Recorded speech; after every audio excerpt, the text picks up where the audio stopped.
Salut la gang, bienvenue à bord de mon espace famille, semaine 180, toute une semaine. Je vous avertis d'avance, préparez-vous un bon café, ça dure une demi-heure. La raison de ça, c'est qu'on a fait beaucoup plus qu'on pensait en une semaine. Donc, on commence notre semaine, en fait, à Campeche.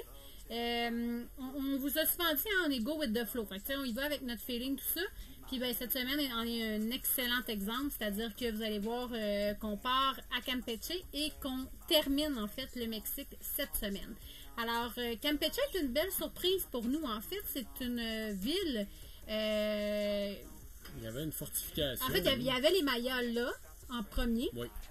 Les Espagnols sont arrivés, ont pris l'espace, donc ont tout démoli ce qu'il y avait de Mayas, les First Nations Mayas, les Premières Nations. Et ils ont installé une ville. Mais là, comme ils étaient dans le golfe du Mexique, ils se faisaient énormément attaquer par les pirates et tout ça à l'époque. Donc, ils ont bâti une forteresse tout le tour de cette ville-là. Et avec les années, ben finalement, la ville s'est développée plus que ce qu'il y avait dans la forteresse. Donc, il y a aussi maintenant la ville moderne, si on peut dire, à l'extérieur de la forteresse. Mais la forteresse est toujours là. Donc, c'est intéressant. Ils ont juste coupé des bouts pour pouvoir passer les nouvelles rues. Sortir, il y a une section qu'on peut marcher, le mur. On l'a pas fait. On l'a pas fait, mais honnêtement, je l'ai pas regretté, mais j'aurais aimé ça, mais je pensais qu'on pouvait faire le tour, exemple, de la forteresse, qu'il y avait fait des petits ponts, quelque chose comme ça. Mais donc, je sais pas combien de distance on peut marcher dessus, mais ça faisait une activité intéressante quand même. Honnêtement, ça a été un petit coup de cœur Campeche parce que c'est une des rares places où on a vu de la couleur. Plusieurs couleurs sur les immeubles, tout ça. Ils étaient tout en train de refaire, ils étaient tout en train de réparer, donc une grosse restauration. Peut-être dans quelques années, ce sera un bel endroit à aller. Coup de cœur de la semaine, c'est on a roulé, en fait, on a longé le golfe. Et ça que je disais à Alexandre, ça faisait du bien de voir autre chose que village après village après village, souvent délabré, magané. Là, on voyait l'océan. On a comme vraiment fait une route cette semaine, beaucoup plus nature. Je ne sais pas comment le décrire, mais pour moi, dans mes souvenirs, je trouve ça vraiment important de le dire parce que, comparé à l'autre côté, qu'on passait de village en petit village, puis à travers les petits villages, toujours un peu similaire, toujours un peu, tu sais, gris. Redondant. Là, ça a complètement changé de décor. Donc, on a vu aussi autant la mauvaise couleur du golfe que la belle couleur du golfe. Et on avait quelques arrêts prévus, donc on passait vraiment d'un arrêt à l'autre. Ce que vous voyez là, c'est Isla Aguada, qui est un pueblo magico, mais qui, pour nous, en fait, je pense que si tu vas là, il faut aller faire le tour pour voir les dauphins. Je pense que c'est la chose à voir si tu vas là. Malheureusement, je me suis même pas informée pour les prix. Puis honnêtement, on est un peu rendu blasé là, du Mexique, pour être tout à fait honnête. Là, on a comme juste hâte que ça finisse, autant Alexandre que moi. Donc, on y va à l'essentiel. Donc, on n'a pas fait la balade pour aller voir les dauphins. On a fait la marche sur la Malecón, sur le bord de l'eau. Ça, c'était mignon. On a vraiment marché le petit village. Mais après ça, on a poursuivi jusqu'à Ciudad del Carmen. Ça, belle surprise, en fait. Et quand on est arrivé, c'était comme pas prévu. Puis là, on est arrivé comme une journée d'avance. On s'est dit, hey, gars, pourquoi on va pas se promener ce soir? Peut-être que ça va se régler en une soirée. C'est ce qu'on a fait, puis ça nous a fait du bien honnêtement de sortir de soir, puis on a eu des belles surprises. On a vu plein de belles choses, on a vu un spectacle de danse traditionnelle, les enfants ils ont vu des dauphins sauter au loin sur le grand quai, on a vu aussi pas la bâtisse, mais le gros château de sable là, qui était sur... Oui, il y avait une grosse plage. Énorme plage. Ouais, avec des restaurants d'un côté, des boutiques. De l'autre côté, c'était vraiment la plage avec des terrains de volleyball, des places pour se baigner. Il y avait une belle animation. Immense, ça. C'était bien éclairé. Tu sais, il y avait de l'ambiance, comme tu dis. Oui, il y avait vraiment de l'ambiance. Pour vrai, ce soir-là, je ne sais pas si c'était un addon. Parce que souvent, c'est ça, au Mexique, là, on vous montre nos belles images. Pensez pas que c'est comme ça tout le temps. Mais là, nous, quand on est allé là, ce soir-là, c'était ça. Puis on était contents parce que pour nous, ça a changé un petit peu de mal de place. Ça nous a fait du bien. Moi, j'étais super contente de voir les danseurs traditionnels. Puis j'avais lu aussi, il y avait un gros festival de cerf-volant, comme une couple de semaines avant. Là. Ça avait l'air assez intense aussi, là, comme place de party. Ça, c'est pendant qu'on dormait la nuit. À 1h30, 2h du matin. Campagne électorale. Écoutez, on n'a jamais eu... L'autobus vibrait. Je vous ai mis la musique là, à la fin là, avec Mais pendant une demi-heure, l'autobus vibrait, tout le monde était debout dans le bus. Pour vrai, là, on s'est réveillés, on se demandait vraiment qu'est-ce qui se passait parce qu'on n'a jamais été autant seul dans un stationnement de Walmart. Il y avait vraiment personne, pas de bruit, il y avait même fermé les lumières, on était comme « Oh, amen, on va tellement bien dormir ». Et il y a eu ce défilé-là en plein milieu de la nuit. Genre, pour vous dire, là, on était les 6 dans mon lit en arrière, puis on dansait le temps que ça passe. Ça vous donne une idée. Suite à ça, on avait tagué une activité d'une famille qui avait visité le Mexique l'année passée. Puis, on avait pris note, dans le fond, tu sais, qu'est-ce que c'était à faire. En fait, c'est une place où ils cultivent le cacao. Donc, on a pu voir le processus, on a pu voir les jeunes plants, on a pu goûter aussi. En fait, quand on casse le cacao, qu'est-ce que ça goûte? Ça c'est un arbre de cannelle. Juste avant, c'était une plante de vanille. Les vanilles. Ils font tout leur extrait de saveur sur place aussi. Oui. C'était vraiment intéressant. C'est sûr que les musées au Mexique ont quand même un degré, je ne veux pas dire plus bas. Non, mais tu sais, comme je pensais apprendre plus, je pensais me promener dans la culture de cacao. Tu sais, j'en aurais pris vraiment plus. Puis là, en plus, la partie technologique, ils nous amènent voir dans le fond où ils font le cacao, là, le broyage, le chauffage et tout ça, pour fabriquer le chocolat. Là, on n'avait pas le droit de prendre des images pour vous montrer. Puis on avait vu, aux États-Unis, ouais, ils nous disent que c'est la technologie moderne. Mais je pense que ça date de la Nouvelle-France. Ben, peut-être pas tant que ça, mais ça reste qu'on avait vu comme des technologies beaucoup plus avancées, nous, aux États-Unis. Donc, bref, il y a comme c'est le fun, puis oui et non. Je vous dirais, là, je suis balançante entre les deux, mais ça reste que là, on a vraiment vu peut-être le processus plus traditionnel. Ça, c'était cool. Ça, j'ai aimé ça, ce côté-là.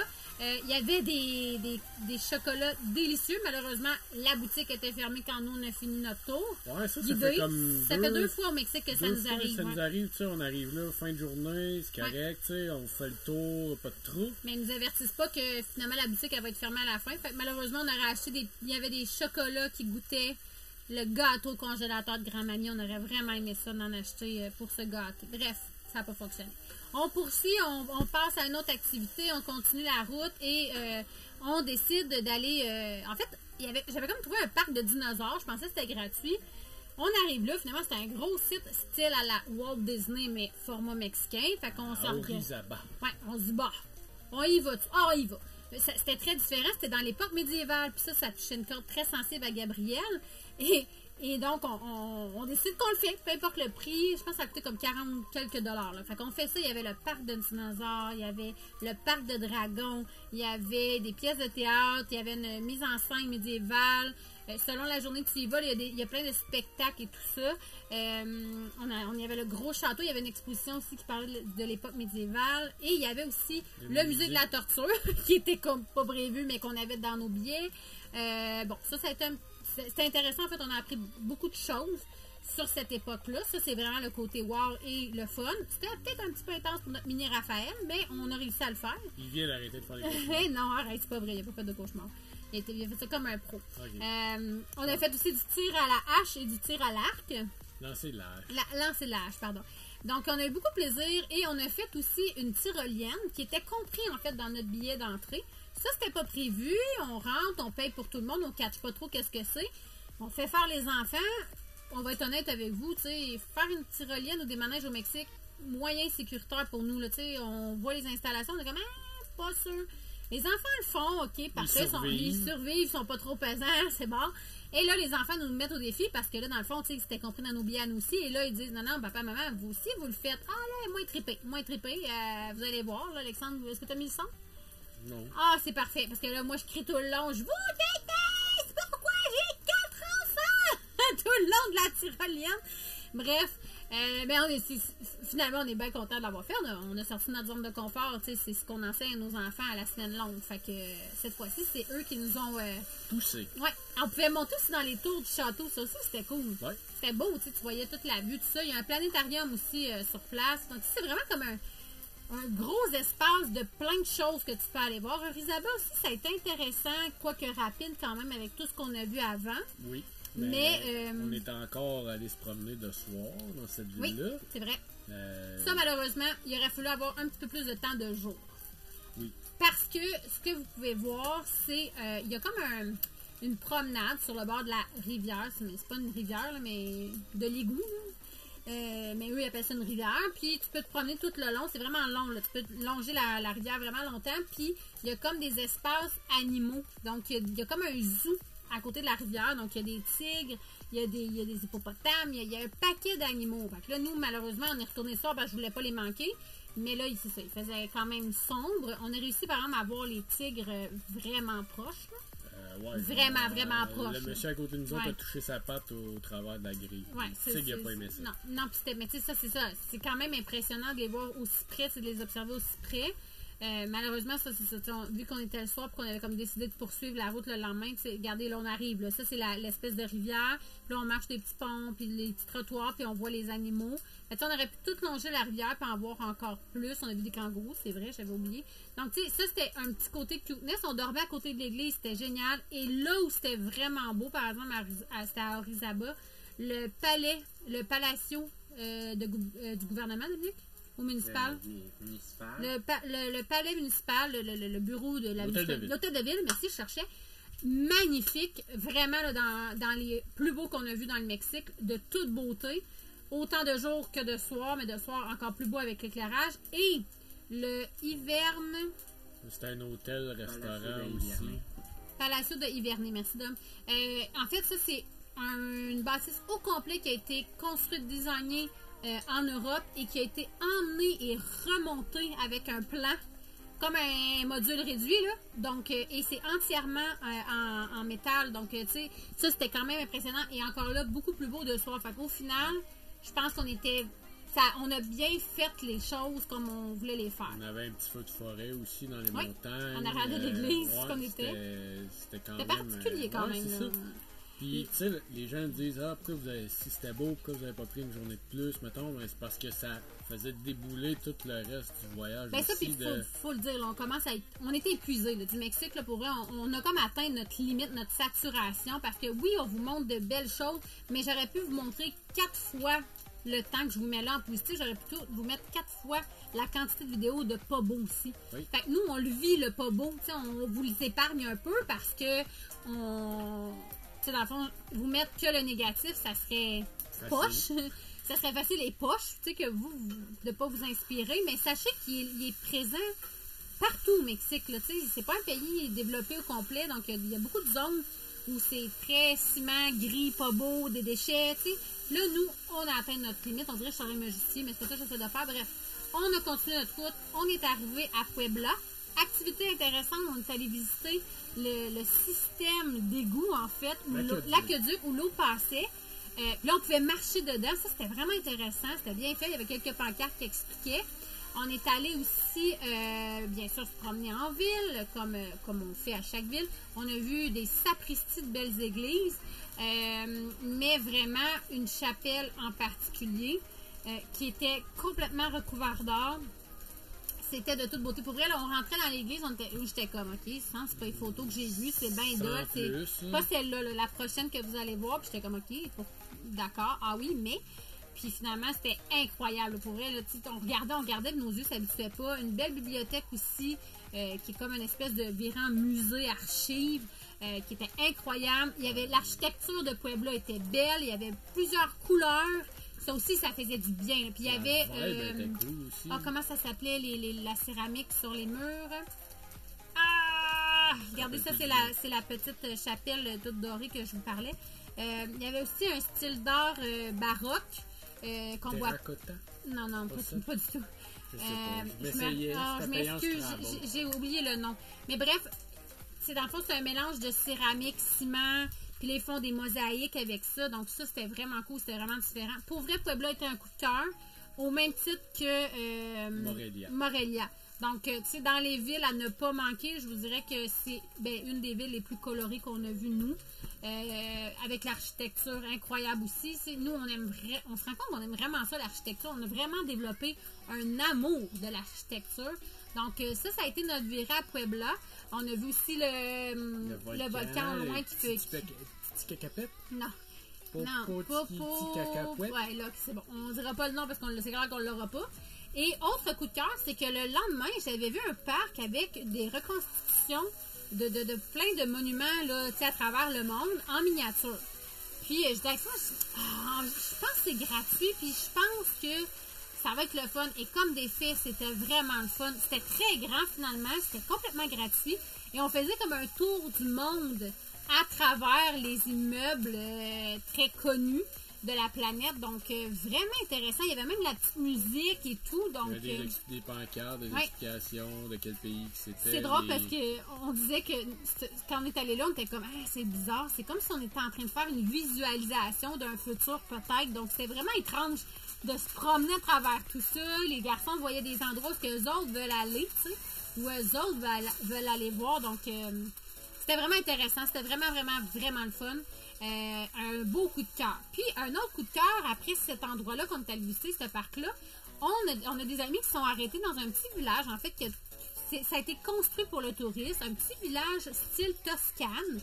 Et je dis à Alexandre, genre, j'ai goût d'y aller, on y va, ça va faire changement, ça va faire du bien. Et comme des fois, on est arrivé là très tôt, il y avait personne, c'était génial. On se promenait, puis on avait vraiment l'impression qu'on venait de se téléporter en Toscane.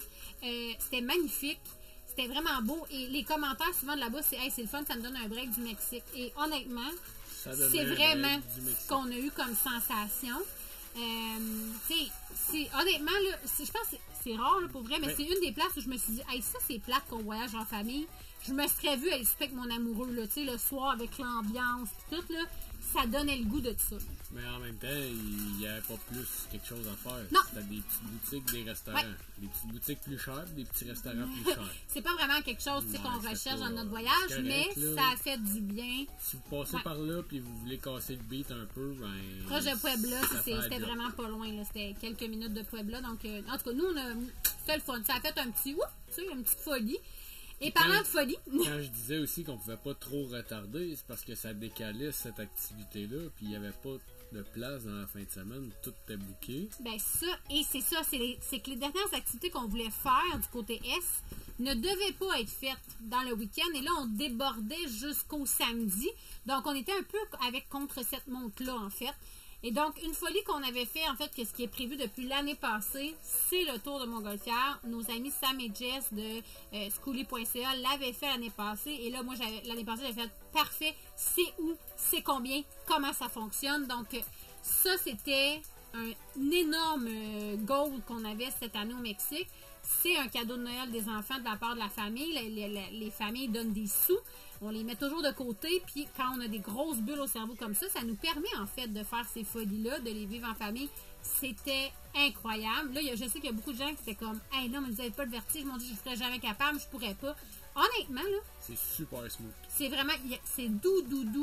Je pense que c'est le vol que j'ai fait avec le moins de stress, parce que c'est tellement doux que tu as juste l'impression d'être sur un plancher surélevé. C'est vraiment, vraiment, pour vrai, à faire une fois dans votre vie. Et ce qui est intéressant, c'est que c'est vraiment moitié prix de ce qu'on connaît un peu partout au Canada, US. Donc, dans le fond, on est parti de Puebla le matin. On s'est en allé à Teotihuacan. On a mis le bus dans un camping. Puis avec le monsieur du camping, on a réservé. Lui, il s'occupait de réserver pour nous, tout ça. En fait, dans le forfait qu'ils vont vous vendre, là, c'est bien important, il y a comme une partie où les Montgolfières encouragent le restaurant de ce camping-là, puis ce camping-là encourage à aller faire des tours de ballon avec cette compagnie-là. Donc, nous, moi, ce que j'ai dit à Alexandre, c'est que le restaurant, nous, au Mexique, on veut rien savoir, là, pour les allergies de Raphaël, puis ça nous intéresse pas. Donc, moi, j'ai dit à Alexandre, ben, va bargainer le gars, moi, je veux pas le restaurant, puis je voulais pas de boisson non plus, parce que à la fin d'un tour de Montgolfière, il y a une tradition de popper le champagne, mais nous, on boit pas. Donc, j'étais comme, essaie d'enlever ça.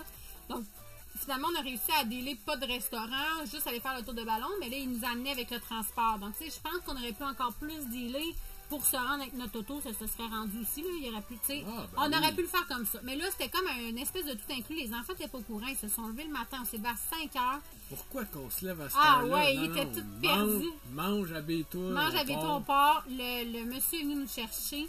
En minivan, j'étais très jalouse d'ailleurs parce que c'était une très belle minivan. Et il nous a emmenés sur le site. En arrivant sur le site, t'as le lever du soleil, ils gonflent la Montgolfière, t'as une séance photo, ils font des shots de drone aussi, tout ça. Tu sais, c'est comme tout un espèce de tout inclus, pas inclus, là, dans le sens qu'il y a comme vraiment, tu sais, en font un événement, là. C'était vraiment, et vous avez vu, vous, le résultat du drone. On vous l'a mis sur nos réseaux sociaux. Je l'ai mis sur YouTube. La chaîne aussi, Ceux qui n'ont pas les autres réseaux, là, ça va être disponible. Puis, fait intéressant, c'est qu'on est décollé, on est parti, on s'est en allé vers les pyramides à basse altitude. Puis, quand on s'est mis à monter, ben, toutes les montgolfières sont revenues. Ouais, le vent nous a ramenés, en fait. Pratiquement à notre point de départ. Fait qu'on a comme eu une espèce de 2 pour 1 parce que, tu sais, on a fait le back and forth. Et on a atterri dans la boîte de pick-up. À notre grande surprise, on le savait pas. C'était vraiment intéressant de voir toute l'équipe travailler aussi, voir du début à la fin, tout le processus. Tu comprends un peu mieux le prix. Ouais. Puis honnêtement, tu sais, si un jour vous voulez faire ça, tu sais, ça, pour vrai, je recommande 100 000 $ cette place-là, cet endroit-là, ces gens-là. Ça a été génial. En plus, tu sauves le temps d'aller voir les pyramides parce que tu les verras pas d'aussi bien. Ben, en tout cas, pour nous, on était supposé les faire du sol, mais après ça, on était comme aïe, le site est fermé. On avait les pyramides en images comme jamais. Fait qu'on a décidé de le faire que par les airs. Honnêtement, je pense que Teotihuacan, c'est comme ça. Tu sais, c'est la grosse... En fait, c'est la plus grosse pyramide avec la base, c'est la plus grosse pyramide au monde. Donc, tu as la pyramide de la Lune, tu as la pyramide du Soleil, et une chance que mon gars m'a fait un bon cours. Donc, c'est vraiment un beau site à voir des airs. Honnêtement, si vous voulez aller voir ces ruines-là, ça, c'est les Aztèques, c'est vraiment à voir, mais vu de l'air selon nous. Vraiment 100 000 $. Et là, on a popé le jus, finalement. Puis on a donné en cadeau notre bouteille d'alcool à notre capitaine. Mais ça, il expliquait que c'était une tradition de faire ça. Vraiment un beau moment, une belle folie, une sacrée belle folie. Honnêtement, on était vraiment, vraiment heureux de l'avoir fait. On se l'était dit. On se croyait pas tant. On se croit jamais, en fait, quand on fait des grosses bulles de même. Puis là, de vivre ça ensemble, les 6... moi, ça fait longtemps que je vais voir les montgolfières à Saint-Jean-sur-Richelieu. Je les ai toujours vus gonfler, monter, atterrir. C'est quelque chose que je vis depuis que je suis tout petite. Puis là, de dire, hey, c'était comme un gros bucket list dans ma vie. J'avais le sourire fendu jusqu'en arrière de la tête. Je ne me gérais plus. Donc, c'est vraiment cool d'avoir vécu ça avec les enfants. Fait que le matin, après les montgolfières, il était rendu 10 heures. Après, on est parti. Puis on a... Changement de plan encore. Changement de plan encore. On était supposé rester une nuit de plus au camping. Sauf que ça débordait dans le week-end. Aussi, ça. Puis le monde nous avait dit de ne pas aller au Grutas le week-end parce qu'il y avait vraiment beaucoup de monde. En fait, on va mettre en contexte. Les Grutas, ce sont plein de petits bassins alimentés par de l'eau chaude. Donc, chaude. Tiède, on va dire, là, tiède. Les gens de là-bas ont formé plein de bassins de rétention, dans le fond, pour faire des espèces de petites piscines. Tu as une rivière chaude aussi et tu as une partie grotte. Donc, quand tu vas là le week-end, il peut y avoir facilement 10 000 personnes et j'ai vraiment pas misère à le croire parce que quand on est partis, les autobus rentraient, ça avait aucun sens. On est allé vendredi. On est allé vendredi, vraiment beaucoup de monde. Il y avait déjà énormément trop de monde pour nous autres. Une chance, on est allé très tôt le matin, donc on a pu profiter de cette espèce de « Ah, il n'y a personne sur le site » puis vous montrer les plus belles images. Mais sachez que quand on a quitté là, sur l'heure du midi, là, les piscines étaient pleines. Il y avait vraiment beaucoup de monde, puis il n'y avait pas là, 10 000 personnes du week-end. Fait que vraiment, si vous voulez profiter de cet endroit-là qui est très populaire dans ce secteur-là, allez-y tôt, allez-y en semaine. Puis tu peux facilement passer la journée là, dedans le site, là, facile. Nous, ce qu'on a fait, c'est une moitié de journée dans les bassins, les espèces de piscines, qui étaient vraiment les premières qu'on avait en haut. On aurait pu aller faire les piscines un peu plus bas. Finalement, on n'est pas allé. On aurait peut-être dit qu'il y aurait eu moins de monde. Et les enfants se sont énormément amusés aussi dans les piscines. Ils étaient tranquilles. On avait un peu l'impression d'être c'était pas un spa parce que les Mexicains parlent beaucoup, ils crient, ils font leur vie, les autres. C'est comme des piscines. Ils vont faire une bombe à côté de toi et ils n'ont pas. C'est correct. Nous, on pensait aller au spa. Mais par contre, quand on est allé faire ça, c'est la rivière d'eau chaude avec le serpent qui était sur le bord. Moi, quand j'ai vu le serpent, j'ai fait pas tant tenté, savez-vous? Puis on était contents. Nous, on a décidé de faire du camping complètement en haut, dans le premier parking, là, en haut des montagnes. Puis honnêtement, j'en regrette zéro mon choix. Non, je n'avais pas accès aux rivières le soir, mais dans ma journée, je n'avais en masse. Puis on faisait dodo au vent en haut, puis au plus frais en haut. Moi, pour vrai, ça a été avec zéro bruit, c'était génial. J'ai regardé le monde là, qui avait, ça campait sur le bord de la rivière, c'était comme ça. Des tentes là, pendant des heures et des heures. Puis ça, c'est toutes des images que normalement on voit pas. C'est pas des choses que les gens disent et montrent. Bref, et là, on a marché jusqu'à la grotte avec zéro attente, en fait, parce qu'on n'avait jamais vraiment vu d'image de personne dans cet environnement-là. Et là, on se rend compte, OK, attends un peu, là, il y a comme un tunnel. Et là, on rentre dans le tunnel, il fait 80 000 degrés. Humidité à côté, genre, c'est comme un sauna humide. Très tunnel et petit, avec aucun contrôle du nombre de personnes qui rentrent. Moi puis Olivier, on a complètement... moi, Raph puis Olivier, on a fait un shutdown, là, complètement paniqué, manqué d'air. Puis là, comme tu sais, on a comme suffoqué. Fait que là, nous, on a arrêté. Les trois autres, Alex, Dom et Gab, ont décidé d'aller jusqu'au bout. Nous, on est ressortis. On a pris de l'air, on s'est calmé. Puis là, on a fait, OK, les gars, j'ai dit aux enfants, on va y retourner lentement. Là, on sait qu'est-ce que c'est. On va attendre que les autres reviennent, ils vont nous le dire. Puis on va essayer de le faire. Puis finalement, on était vraiment contents parce qu'on l'a fait les 6. On est retourné jusqu'au fond. On s'est parlé, on a passé par-dessus nos peurs. C'est quand même, tu sais, il n'y avait pas d'éclairage. Fait qu'on a une petite lampe de poche, tu avances, tu sais pas trop ce que tu t'en vas, il y a de l'eau qui te tombe dans la face. C'était comme une première là, pour nous de faire une activité de ce genre-là. Puis honnêtement, c'est quand même épeurant, là, parce que c'est comme excitant, épeurant, tu sais pas trop. Là, tu vois que tout le monde survit, il n'y a pas vraiment de poisson dans l'eau non plus. L'eau était vraiment confortable. Pas bouillante, là, on s'est pas brûlé, mais pas pantoute, mais était confortable, chaude. Fait que là, on voulait plus sortir de la grotte. Et là, juste à côté, la grotte plus ouverte. Et encore là, dans la grotte, il y avait un autre tunnel où tu pouvais aller faire. Et tu remontes le courant en tirant après une corde. Puis là, tu arrivais de l'autre côté et ça te prenait une lampe de poche parce qu'il faisait vraiment noir. Oui, il n'y a aucune lumière là, à part les lampes des gens. C'est une grosse salle. Puis tu sais, c'est vraiment dur à filmer. De un, ton téléphone, t'oublies ça, il était dans l'eau jusqu'au cou. Fait que la GoPro, quand il fait noir, c'est so-so. C'est so-so, mais j'étais quand même contente de pouvoir vous mettre quelques images parce que ça vous donne quand même un peu qu'est-ce que c'était. Malgré que j'ai jeté je ne sais plus combien de fichiers parce que je trouvais qu'il n'était pas à la hauteur de ce qu'on est capable de faire d'habitude, mais je trouvais ça important de le mettre quand même. On était dehors, la caméra était froide, là tu rentrais dans la grotte, c'était chaud, humide, elle embrouillait tout, il y avait de l'eau et... mais vous êtes quand même capable de voir un peu ce que c'est. On a vu des chauves-souris aussi voler au-dessus de nos têtes. On s'est baigné là toute l'après-midi, du gros bonheur. Pour vrai, ça a été un énorme coup de cœur. La grotte, là, tout le monde nous parle des grutasses, des piscines, là, mais nous, là, les grutasses, c'est vraiment la grotte qui a été un énorme coup de cœur. Si vous allez dans cette grotte-là, allez-y léger, là, tu peux pas rien rentrer. Ah non, tu peux pas rentrer de casquette, là, tu sais, fait que t'amènes rien, là. T'amènes rien, sinon faut que tu le laisses sur la clôture là, en dehors. Mais c'était vraiment cool. C'était vraiment une belle dernière folie avant de quitter le Mexique. Pour vrai, là, c'est drôle parce que j'ai l'impression comme d'être à l'envers des autres voyageurs, mais s'il y a une place où c'est vraiment que je conseille, mettons, c'est de passer vraiment beaucoup de temps dans la grotte. L'eau est vraiment plus chaude que dans les bassins. Je ne sais pas s'il y a un temps de l'année, tu sais, où l'eau est plus chaude, mettons, dans les bassins versus la grotte, tu sais, par rapport à l'hiver, j'ai aucune idée. Mais quand nous, on est allés, on s'entend, on est comme mi-avril, c'était vraiment très chaud dans la grotte, puis les bassins n'étaient pas vraiment chauds. Même, on a failli ne pas y aller parce qu'on avait peur que ça soit trop chaud, puis qu'il fasse trop chaud, puis que les bassins soient chauds. Une chance, on aurait passé à côté. Oui, on aurait passé à côté, mais pour vrai, là, quand on est sorti de là, après genre 4 heures à se baigner dans l'eau chaude de la grotte, là, je peux vous dire que là, l'effet spa s'est fait ressentir. Ça nous a fait énormément de bien. Pour vrai, ça a été vraiment le fun. Dernière petite chose pour le Mexique, c'est que là, il faut comprendre qu'on s'est fait arrêter entre 40 et 50 fois tout le long de notre périple cette année. Et donc, la dernière fois, on a décidé de les filmer. Vous voyez ce que ça donne. Ils n'apprécient pas du tout. Ils essaient vraiment de nous prendre en défaut.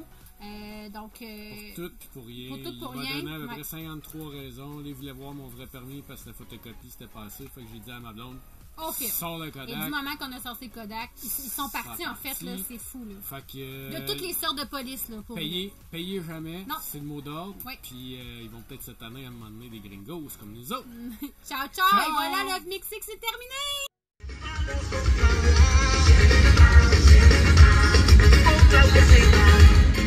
Oye, ¿cómo suena? Todos con morena. Vamos con Pablo, Toro Ciudad del Carmen. Vamos con Pablo, para seguir transformando. Vamos con Pablo, el cambio verdadero está en tus manos y todos los carmelos. Vamos con Pablo, porque tú eres del pueblo, quieres ser malo. De tourner? Oui. Ça a été très cool. Toi? J'ai eu les tyroliennes. T'as eu des tyroliennes. D'accord.